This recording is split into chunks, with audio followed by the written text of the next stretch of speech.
Hello, everybody. Welcome back to Reason and Theology. Your host, Michael, on a Wednesday. Really excited to be back here doing the show in the office. As y'all know, I've been traveling lately. So I went to Chicago and St. Louis and a few other places. So nice to be back, however. So back in the saddle here. And what I wanted to do is talk today about schism and the difference between material and formal schism and why this matters. As many probably have already seen, um, with the unfortunate passing of Pope Benedict the 16th, there are some people who are still questioning whether or not Pope Francis is the Pope, and also others who are just outright saying he's not the Pope, and the pre-2013 cardinals need to elect a new successor. Otherwise, we're just going to continue to have more anti-popes after Pope Francis. And I've come out, and a few others have also chimed in and said, "Hey, look, this is schismatic. If you can't accept Pope Francis as the Pope, or do not accept Pope Francis as the Pope, make no mistake about that. This is schism." And some people are just up in arms. Some Catholics are just really, really upset and think that that is absurd. And that tells me we don't know the very basics of Catholic ecclesiology. So that's what we need to cover. I've been trying to cover basics of ecclesiology, but obviously it's something that needs to be emphasized and explained further because clearly many people are still very, very confused. I never thought, however, that I would see a day where it was controversial to say to Catholics that if you do not accept Pope Francis as Pope, you are in schism. I never thought that that would be controversial for Catholics to be confused or upset or push back against that. I expect that from Eastern Orthodox. I expect that from Protestants. I do not expect that from Catholics. That should be a no-brainer. That should be Catholicism 101. But again, we're living in very confusing times, and some people are very confused because of misinformation out there. Some have said, oh, but it's not really schism because you've had the Western Schism where there were different claimants to the Pope and there were saints who were confused, and so they weren't in schism. And there are all kinds of things that people will try to appeal to justify this problem, which I will address the Western Schism in a little bit. Not that I haven't already, but I'll do so again. Um, but what I'm saying is people will go to any extreme to justify dissent. And you know what? This is not unique to Catholics today who are pushing back against Pope Francis's papacy. There's a long history of people who have done this. Martin Luther had a million excuses for why he still believed he was Catholic when he died. Martin Luther did not think that he started a new church, but was not a Catholic. He still believed he was a Catholic. Now, we can all say, well, he was formally excommunicated, he was a heretic. Sure, but Martin Luther had a million excuses for why he felt that he wasn't excommunicated, why he felt that he was still part of the Catholic Church. Just like there are plenty of people today who have a million excuses for why they think that they can say Pope Francis isn't the Pope, but still claim the name Catholic. Arius had a million excuses for his heresy. Every schismatic throughout history have had a million excuses for their schism. But at the end of the day, according to Catholic ecclesiology, this is a no-brainer. This is clear cut, regardless of the million excuses. And that's what I intend to show today. Okay, so first of all, why does this even matter, right? Why does this topic even matter? Well, if you recall, Pope Boniface VIII in the Middle Ages issued a document, Unum Sanctum. And at the very end of Unum Sanctum, he gives an ex cathedra definition. Here's what he says. Moreover, that every human creature is to be subject to the Roman pontiff, we declare, we state, we define, and we pronounce to be entirely from the necessity of salvation. In other words, it's necessary for one's salvation to be in submission to the Roman pontiff. Now, we might say, okay, well, look, a Protestant, if they have invincible ignorance, it's possible for them to have that implicit disposition to submission to the Roman pontiff, even though it's not formal. I understand that. We can have that discussion.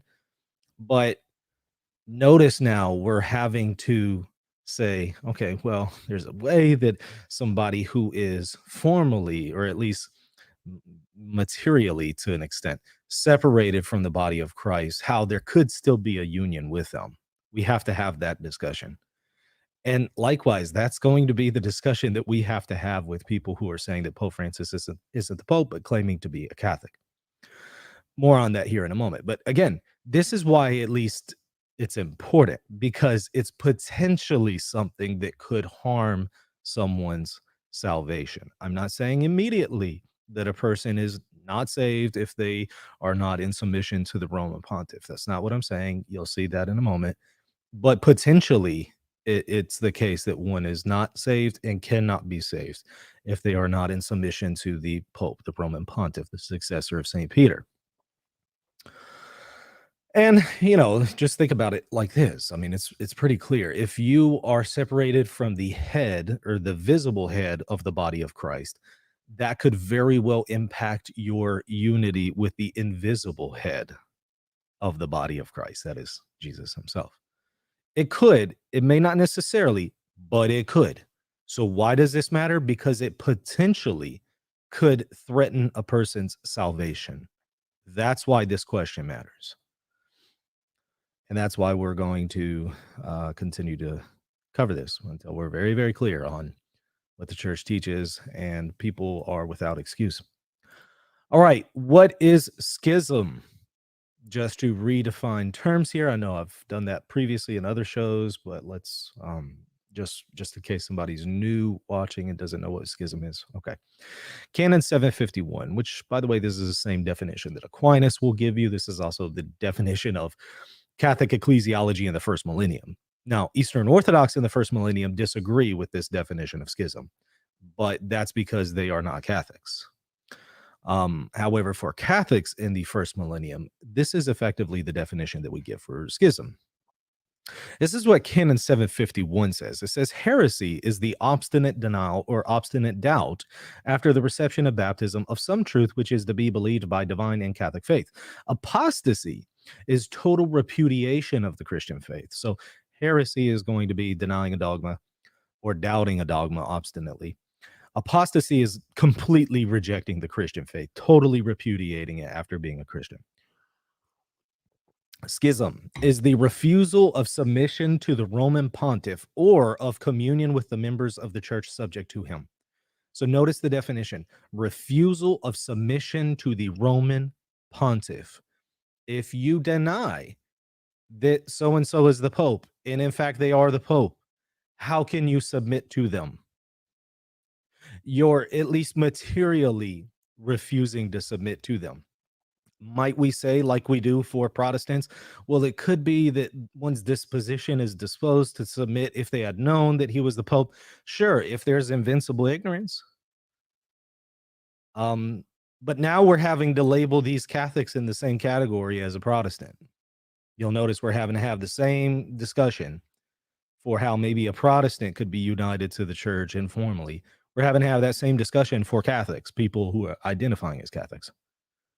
Is it possible for a person to have that disposition that they will submit to the Roman pontiff if they had known that Pope Francis was the Pope? Yes, it's possible. If there's invincible ignorance, right? If there's a lack of knowledge and lack of culpability, sure, it's possible. The question is going to be, are there legitimate reasons to believe Pope Francis isn't the Pope? And the answer is no. There are plenty of reasons to believe that it's morally certain that he is the Pope, as I'm going to demonstrate later. So when it comes to being confused on this matter, there's no real reason to be confused. Not anything that's morally certain. So in other words, if somebody's going to make this argument that somebody could actually have that implicit disposition to submit to the Pope, even though they currently don't believe that Pope Francis is the Pope because they have some doubt, it's going to be a really hard sell. Because there's just too much evidence that he is the Pope. Okay, so that's the definition of schism. Now we have to talk about the distinction between material versus formal schism and public versus occult schism. What is material schism? I'm going to quote for you Saliveri, Joachim Saliveri, and from his work, the Sacrae Theologiae Summa, 1b on the Church of Christ, manualist here, scholar theologian in the preconciliar era, good old manualist tradition. You know, this is coming from section 1047 or paragraph 1047. This is on page 422 of mine. Know what he says about heretics, and then we're going to apply it to schismatics, as you'll see in a moment. He says, a material heretic is someone who denies a truth that must be held by divine and Catholic faith, but he is such because of invincible ignorance or because of an error held in good faith. Okay, so a material heretic is going to be somebody who they're ignorant that this is heresy. You know, they maintain a heresy, but they're ignorant that it's heresy. They're ignorant that this is something that they should not maintain.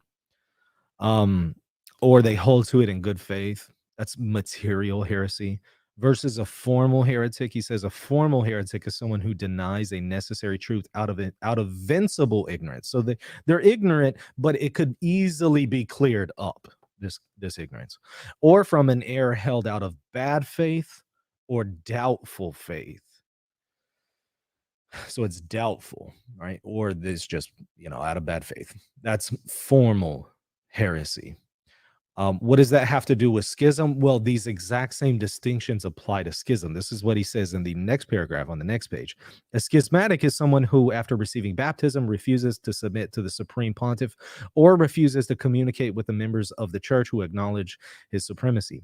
A schismatic person can also be material or formal, occult or manifest, private or public. The definitions of these various types are the same as we just gave about heretics, but replacing the notion of heretic with that of schismatic. So in other words, what is material schism? It's the same thing as material heresy. It's just you're changing the term heresy for schism and the concept, of course. So in other words, material schism is going to be somebody who refuses to submit to the Pope, but out of invincible ignorance, or they refuse to do so in good faith.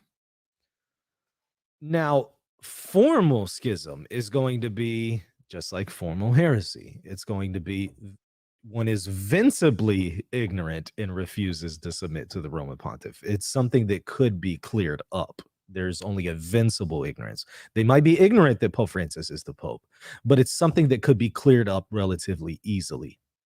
And when it comes to Pope Francis being the Pope, that is certainly the case. If you have access to the internet and you're watching this show right now, you have access to the internet. I don't see how anyone could maintain, who has access to the internet, invincible ignorance on this question. There's just too much information out there available to you at your disposal, at your fingertips, online, to know that Pope Francis is Pope. So I really don't see how anyone could claim to be invincibly ignorant that Pope Francis is the Pope. But hey, good luck with that. Maybe you can. But notice that you're having to put yourself in the same category effectively as a Protestant who has to appeal to, or we would appeal to, invincible ignorance for them as well, potentially at the very least. Okay, now what is occult versus manifest schism? Well, effectively, occult is going to be a private schism. In other words, this is not publicly made known. The person who is in schism doesn't publicly make that known. It's just an interior disposition. They haven't publicly expressed that. Occult schism is going to be somebody who does publicly express that. So somebody who says, I reject Pope Francis as the Pope. That's public or manifest. Now, you could have the distinction between a manifest material schismatic and a manifest formal schismatic. Both are public, but one is still invincible ignorance, one is vincible, right? So it's still possible to have somebody who's, publicly expressing something that is schismatic, but for that person's interior disposition to be without culpability, that is, they're invincibly ignorant. So that is possible. So somebody could come out on online or in public on social media and say, I reject Pope Francis as Pope. That doesn't automatically make them a formal schismatic. It could be that they're invincibly ignorant. However, it's incredibly unlikely.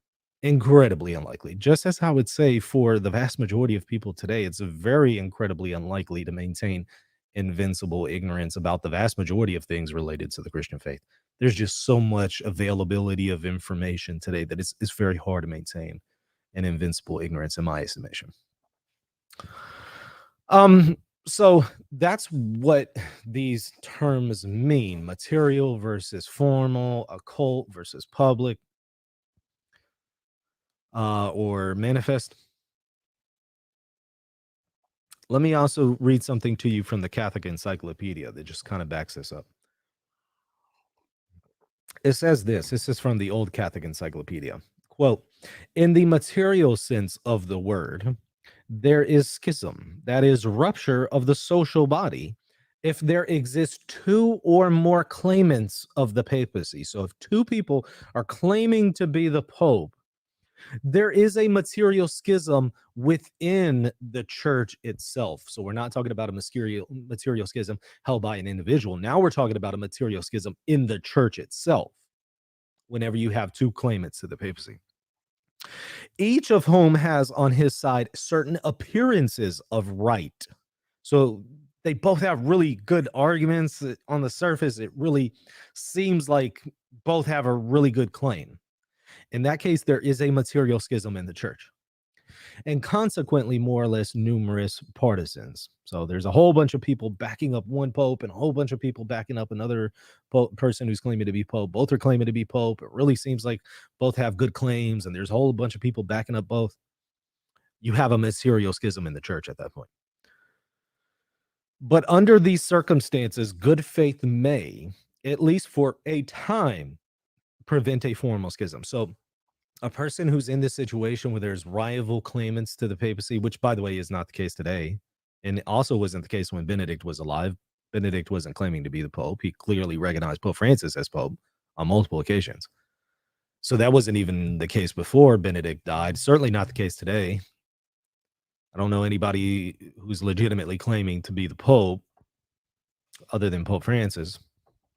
I mean, I'm sure you can find some guy out there, in Utah or something. I don't know, but not anybody who has a real reasonable claim to the papacy. So he says, but under these circumstances, good faith may, at least for a time, prevent a formal schism. So if there are really good reasons to believe that somebody's the Pope, and in fact they're not the Pope, you might not formally be in schism yet, right? If you're acting in good faith and there's a level of ignorance there, that culpability may not necessarily imply. However, if you are backing the wrong person, you are materially in schism. So if there's two claimants to the papacy and you're backing the one who's not really the Pope, who's actually the anti-Pope, you're materially in schism. However, you're not necessarily formally in schism. You're materially in schism, but you're not necessarily formally. It may still be in good faith. May. It also may not. It goes on to say, this begins when the legitimacy of one of the pontiffs becomes so evident as to render adhesion to a rival inexcusable. So when it becomes so clear that one is the Pope over the other, it makes backing the anti-Pope inexcusable. And at that point, you do become a formal schismatic. Now, guess what today?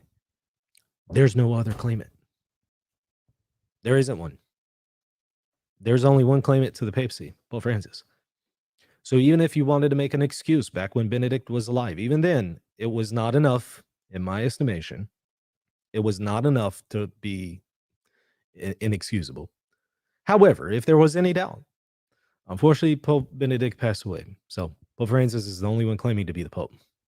Well, it is also morally certain that he was validly elected, as I've demonstrated in previous videos. So I don't see any really good reason to say that he's not the Pope. It would seem inexcusable at this point. However, I do understand, and I do leave doubt, and I do leave enough room to say it's possible that a person could just be material in schism today and not formally a schismatic if they say Pope Francis isn't isn't the Pope. I do hold out that it's possible that somebody's invincibly ignorant. So I'm not necessarily saying everybody who rejects Pope Francis as the Pope is formally a schismatic and is automatically culpable for this and is, in grave sin or something like that. I'm leaving some doubt and some breathing room here to say, I imagine there could be some people who have invincible ignorance. I'm not going to make any judgments on any particular individual. However, I think it is very unlikely at this point. Okay, now let's talk about the question of backing the wrong pope during the Western Schism. So back in the Western Schism, where there were sometimes two and maybe even three people claiming to be the pope, you do have some Catholics who backed the wrong pope. And some of those we even consider to be saints. Well, in this case, those who backed the wrong popes were materially in schism. So some of our saints who backed the anti-pope, they were materially in schism. However, they were not formal schismatics. They were not formally schismatics because there was enough room to doubt or question the legitimacy of the actual pontiff. That is why we can revere them as saints. We recognize that they were only materially in schism, not formally in schism. And I'm going to back that up here in a moment. Don't take just my word for it. Just like we can say St. Thomas Aquinas is a saint, though he did maintain something that was materially heretical. That is a denial of the Immaculate Conception. But he only materially held to that. He did not formally reject the Immaculate Conception. If he had known that this is something that is part of the deposit of faith, he would not have rejected that. He would have completely submitted himself to the church. He just did not know at that time that this was something that is part of the deposit of faith because it had not yet been defined. If it had been defined at that time, he would have submitted to the church on that teaching. So we recognize that even a saint could be a material heretic. Likewise, a saint could be a material schismatic.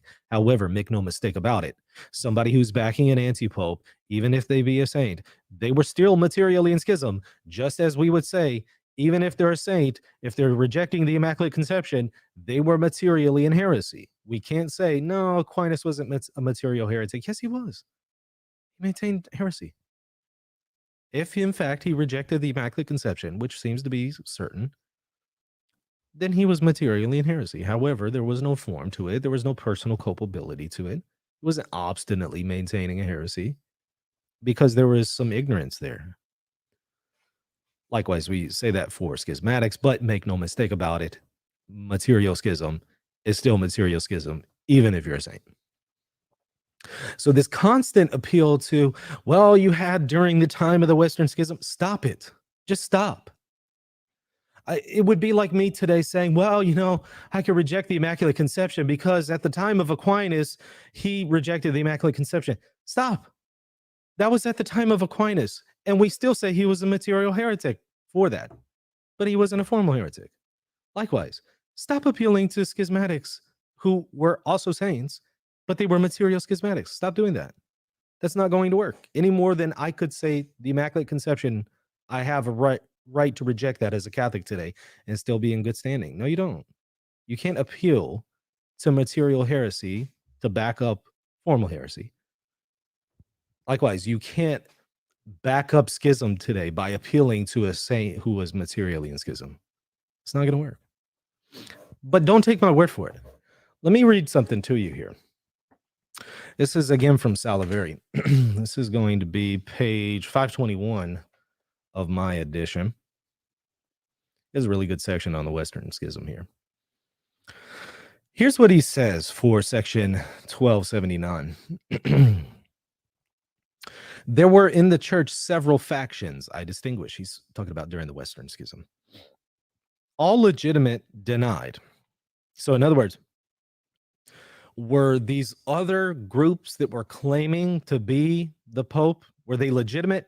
No. They were not legitimate, according to him.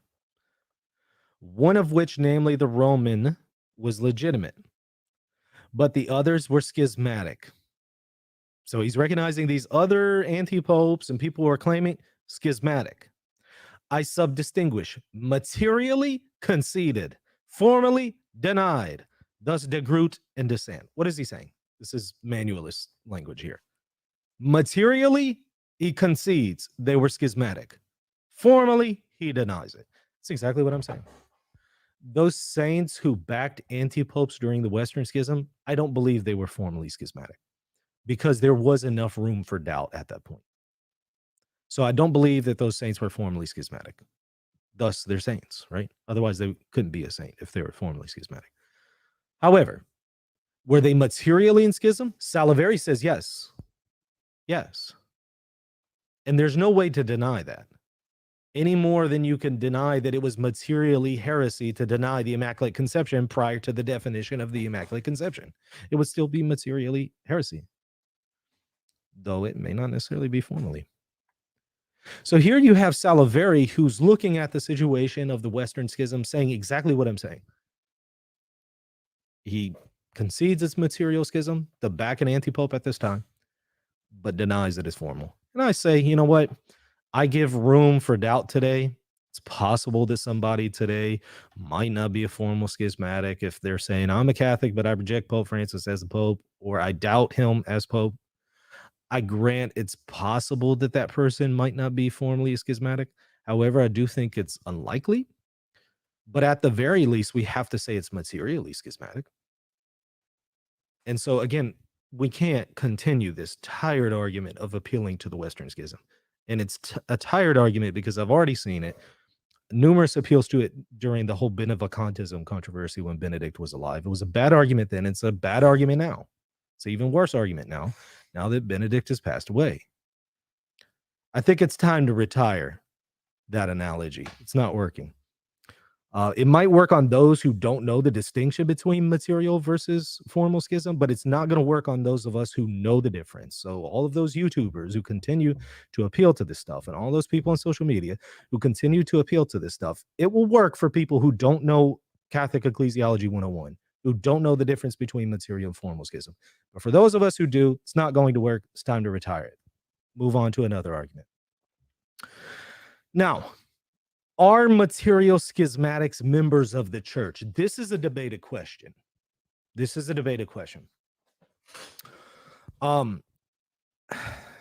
you look at Saliveri, he seems to say yes, though he would want to distinguish that further.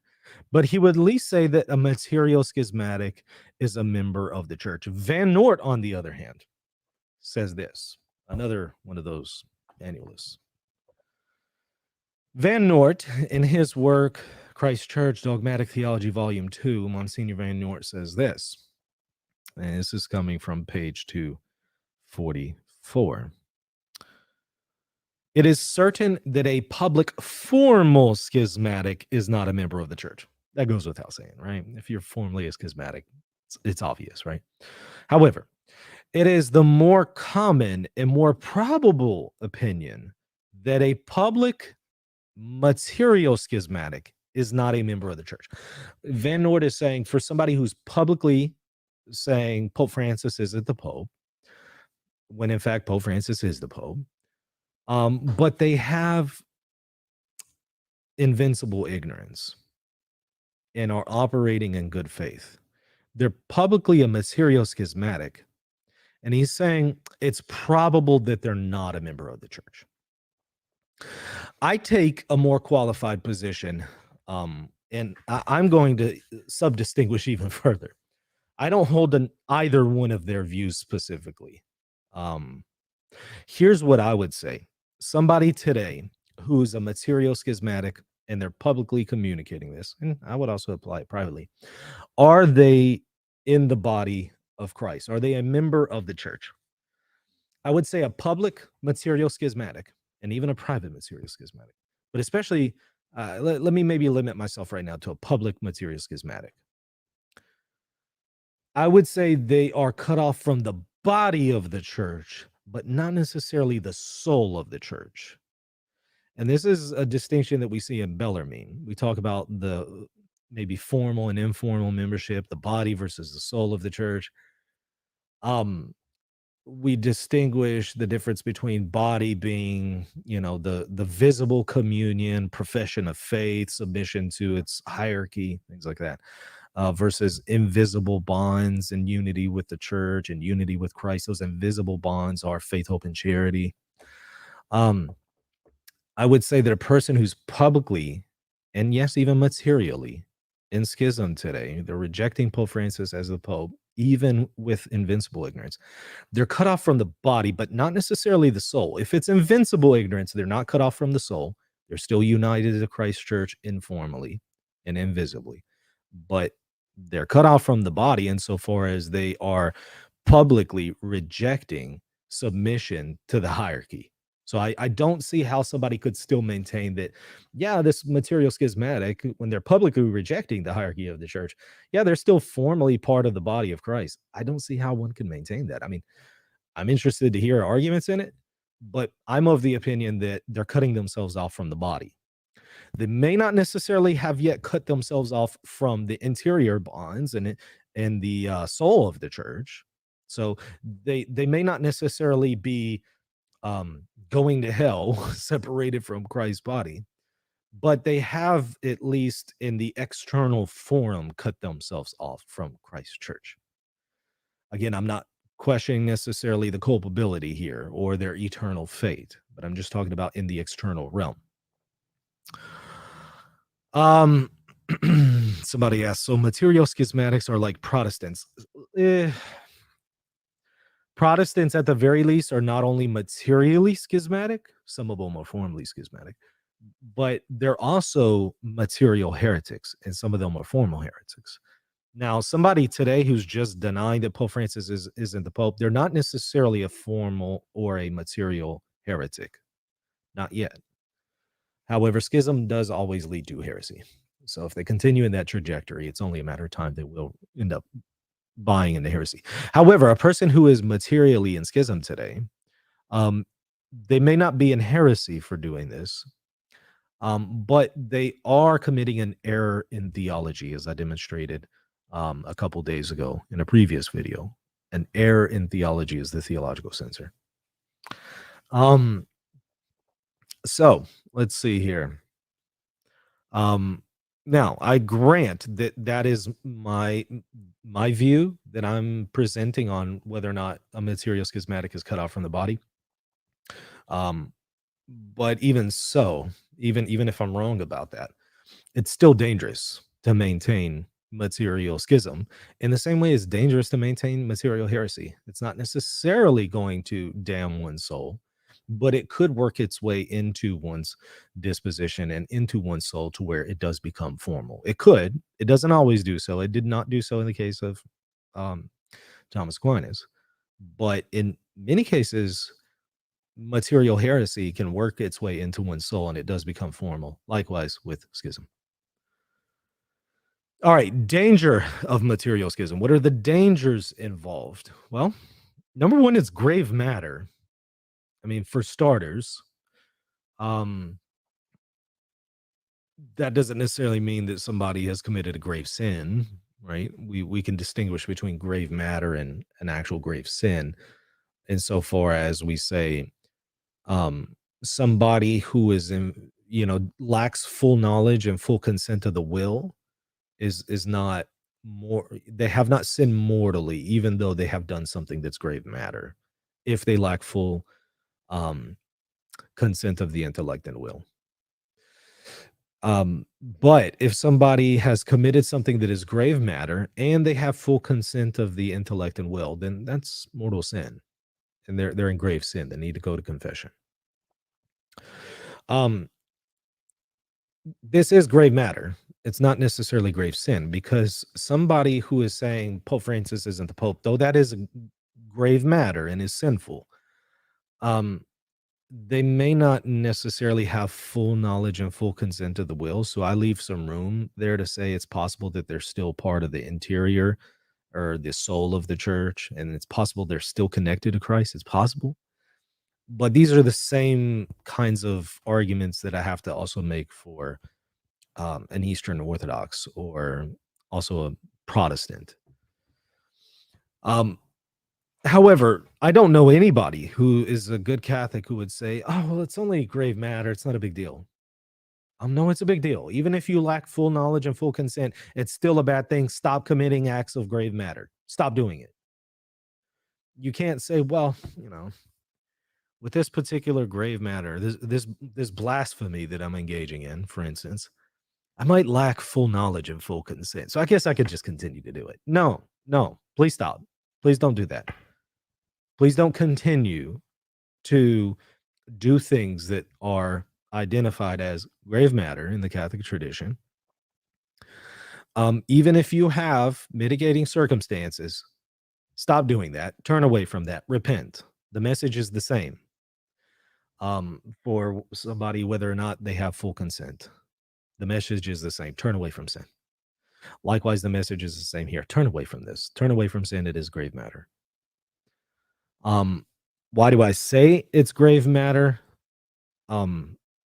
Catholicism 101, schism, heresy, apostasy, grave matter. That's indisputable. I did mention the theological censor involved. I refer you to Father Sixtus Cardaccini, I guess is how you pronounce him, SJ.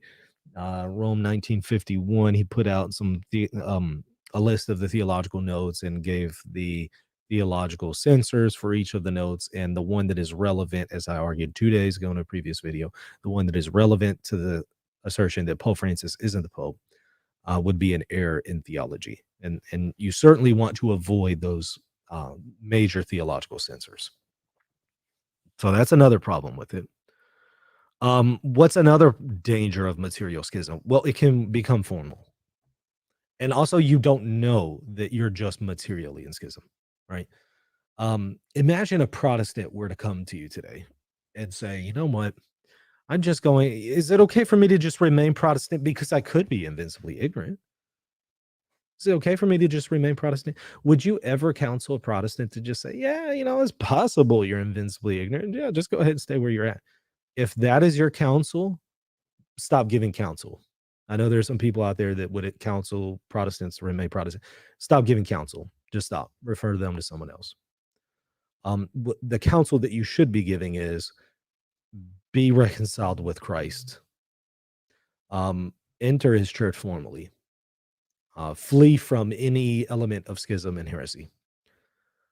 Is it possible that such a person could be it's possible, but do you know that they're invincibly ignorant? No. Do they know they're invincibly ignorant? No. Then don't bank on that. Bank on what Christ said. Bank on what we do know. Salvation is in his church. Bank on that and tell them to enter the church. Likewise, here, a person may not know that they are materially in schism only. They may not have perfect knowledge of their culpability. I mean, how many people do? So don't play around with fire. Don't risk it. One is playing with fire when they entertain this stuff. Well, maybe I'm just materially in schism. Or if they entertain this further and say it's not schism at all. Well, you've now adopted a definition of schism that is no longer Catholic. You're outside of the realm of what Catholicism defines as schism and has done so for a very long time. This is not just new to the Code of Canon Law. This is the way Catholics would define schism versus unity with the church going back to the first millennium. Maybe take a look at the formula of Hermisdus. It defines unity with the church. It equates unity with the church as unity with the Pope. The formula of Hermisdus in the first millennium, which 250 Eastern bishops signed off on. If you're rejecting that ecclesiology and that definition of schism, guess what? Congratulations. You're now maintaining probably an Eastern Orthodox ecclesiology and not a Catholic ecclesiology. Your definition of schism is probably Eastern Orthodox and not Catholic. You're just proving the point at that point that one is no longer in full communion with the church. So don't play with fire. It's dangerous. Flee from schism. Don't make excuses. Perhaps it's material. Don't make excuses. Perhaps it isn't schism at all. Flee from schism. Another point. Let's talk briefly about peaceful and universal acceptance of a pope. When Pope Francis was elected, at the time of his election, he was peacefully and universally accepted as the pope. There were no antipopes claiming to be popes at that time. Well, there was Pope Michael in wherever in the United States, who was alive at the time, was claiming to be pope, but nobody could seriously, entertain that because he didn't have any legitimate claims to the papacy any more than I could just say, "Hey, I'm Pope Michael now. I'm Pope Michael often, and now I'm a real pope." I have no real claim to the papacy, and nobody should ever entertain that if I were to say such a silly thing. So there were no legitimate claimants to the papacy at the time of Pope Francis's elevation other than Pope Francis. And so he was universally and peacefully accepted by the faithful. Why does that matter? Well, some people are going to say, well, there was some stuff that went on with the canonical process. As I've explored in previous videos, none of the things that have gone on with the St. Gallen mafia and claims and things like that, none of those things invalidated Pope Francis's election. At best, they would make it illicit, but they would not make it invalid.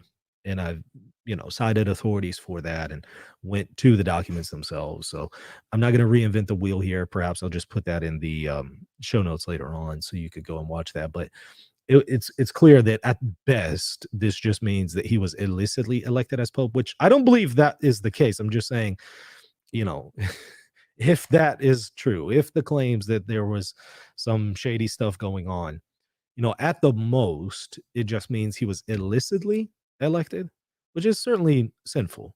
But it doesn't mean he was invalidly elected. Those are two separate things. Just like we would say, somebody who's in schism from the church, maybe they're laicized by the church.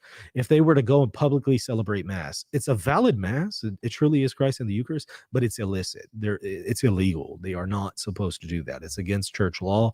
You're laicized. You're not allowed to celebrate mass publicly. Even though it might be valid, it's still illicit. Likewise, some of the problems that might go along with elevating a person to the pontificate, there could be some things that make it illicit, but not invalid. And in this case, if the claims about St. Gallen Mafia are true, at the most, it would just make it illicit, not invalid. He would still be the Pope. But let's also consider this. This is coming from Cardinal Bio. And he was, as many probably already know, a Thomist and an anti-modernist cardinal and theologian, highly respected and revered. He's just one who gives voice to this. It's not just him alone. This is the consensus of theologians, by the way. Here's what he says about peaceful and universal acceptance. Quote, therefore, from the moment in which the Pope is accepted by the church and united to her as the head of the body, it is no longer permitted to raise doubts about a possible vice of election or a possible lack of any condition whatsoever necessary for legitimacy. He's saying whenever he's elevated to the Pope and accepted by the church, which Pope Francis was, it's no longer permitted to raise doubts about the vice of election. Maybe there was some illicitness going on. No longer permitted. And here's why. For the aforementioned adhesion of the church heals in the root all fault in the election and proves infallibly the existence of all the required conditions. What is he saying? Even if a pope was invalidly elected, even if Pope Francis was invalidly elected, even if something with the St. Gallen Mafia made it I'm sorry, even if there was some kind of canonical fault with the St. Gallen Mafia, and yes, we could even say invalidly, not just illicitly, but even invalidly, which it wouldn't have been, but even if a pope was illicitly and invalidly elected, it would heal in the root all fault and therefore make it valid. I've already demonstrated it was valid to begin with. This claim of it being illicit, it's still valid. It wasn't even, from what I've seen, strong evidence of it being illicit. I wouldn't even say that, but it's possible maybe he was illicitly elevated to the pontificate. He's still validly elected. But even if there's some other problem, he's saying it heals in the root any defect, being illicit or even invalid. It heals those things in the root because the church has universally and peacefully accepted this person as the pope, which is only necessary to demonstrate at the time of his election. If people come on later on and start to deny it, that's something else. That doesn't matter. It's like saying, you know what? Are we able to now say that just because somebody doubts their marriage 10 years from now, that at the time of their exchange of vows, it's somehow invalid because they're denying it later? No. Validity of a marriage depends on at that time, not necessarily if you come back later on and question it. Likewise, it's so here. Even if somebody's questioning the papacy of Pope Francis 8 years, 9 years down the line, that doesn't make it invalid at the time of his election. And even if it was invalid at the time, since you have a universal and peaceful acceptance, it heals in the root all defect. The body of the church has accepted its head. So this basically puts to death any claim that Pope Francis isn't the Pope. There's no antipopes claiming to be the Pope. Appeals to the St. Gallen Mafia at best, or at worst, I should say, show that he was illicitly elected, not invalidly elected. And even if somehow he was invalidly elected, he was accepted at the time as Pope by the Universal Church. So you can't say he's invalidly elected because the church has accepted him as validly elected at the time of his election. Therefore, it is schismatic to continue to question, to put into doubt, or deny that Pope Francis is the Pope. I'm not necessarily getting into whether or not there's personal culpability. I'm not getting into whether or not somebody is formally a schismatic, but it is at the very least materially schismatic. Let's see. I think that's it for my notes. I don't have any other points. Oh, I do want to say one other thing. When I was out of town, I was at the one of the places that I visited. I think it was in Perryville, I want to say. It was a shrine of the miraculous medal, National Shrine of the Miraculous Medal. And I was in their gift shop and I saw this thing. I don't know if you can see it very well, but it starts to blur out. But this is a container that has a rosary and it has Pope Francis's face on it. And then open it up. It's kind of hard to open. There we go. Inside is a rosary with the cross that he wears. I think it's the Good Shepherd cross or something like that. And then it has Pope Francis's coat of arms for each decade when you pray the Our Father. And also here at the bottom. And I saw this and, Benedict had passed away that morning, I believe. And I saw this and I decided to get it to number one, pray a rosary for the repose of the soul of Benedict, but also to pray for the pontificate of Pope Francis, because it has been a rough pontificate and there are legitimate reasons to criticize it. And there are legitimate concerns to have about some of the actions of Pope Francis. There are legitimate grievances that we can have about Pope Francis. I fear that sometimes we go too far in them. I fear that sometimes we distort things. I fear that sometimes we transgress Canon 212 and what we can and can't say as laymen.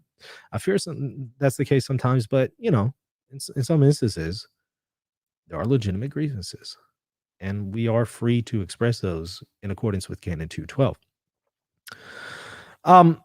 However, that being said, though there are legitimate grievances that we can have with Pope Francis, he's still our Pope, and we need to pray for him.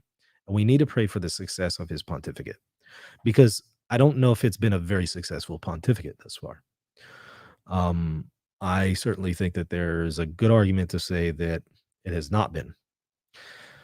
Don't know what the future holds in store for us, but what we can do is pray for the success of his pontificate. And what we should be doing is praying for the success of his pontificate. So I bought this to pray specifically for him.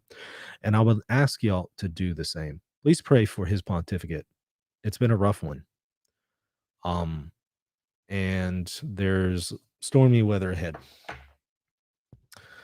And already people are denying Pope Francis is the Pope. And that's just adding more problems to the current situation. We already have legitimate grievances with this current pontificate. We don't need to add more problems to the situation. There are already plenty of problems in the church. We don't need to add more. So let's pray for the success of his pontificate, for the repose of the soul of Benedict XVI, and also for the soul of Pope Francis. So I hope this has been helpful, and these distinctions have been helpful, so that people understand the dangers involved in taking this position that Pope Francis isn't the Pope, some of the potential consequences that come along with it, and also good responses to some of the bad arguments that are used to justify this theological position that says Pope Francis isn't the Pope.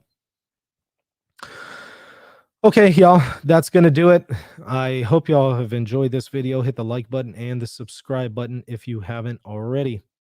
All right, I'll see y'all later. God bless. Oh wait, before you go, I would really appreciate it if you would consider supporting this channel. This is my primary means to provide for my family, and it also helps me to produce content like this video. If you would like to support me, become a patron by visiting patreon.com/reason and theology. You'll also get access to extra exclusive content when you become a patron. Lastly, hit that like button and the subscribe button, and be sure to leave a comment down below. God bless.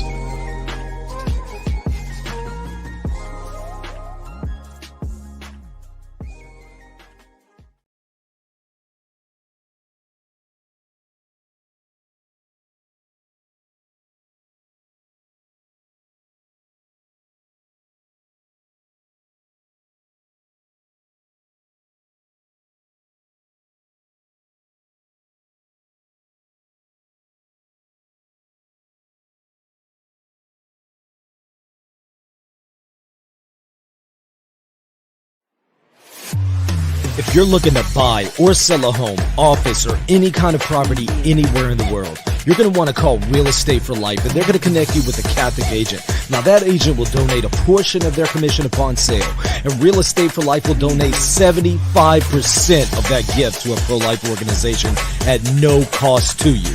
Call Real Estate for Life at 1-877-LIFE-US1 or text them 248-431-1440. If you care about the pro-life cause, call them now.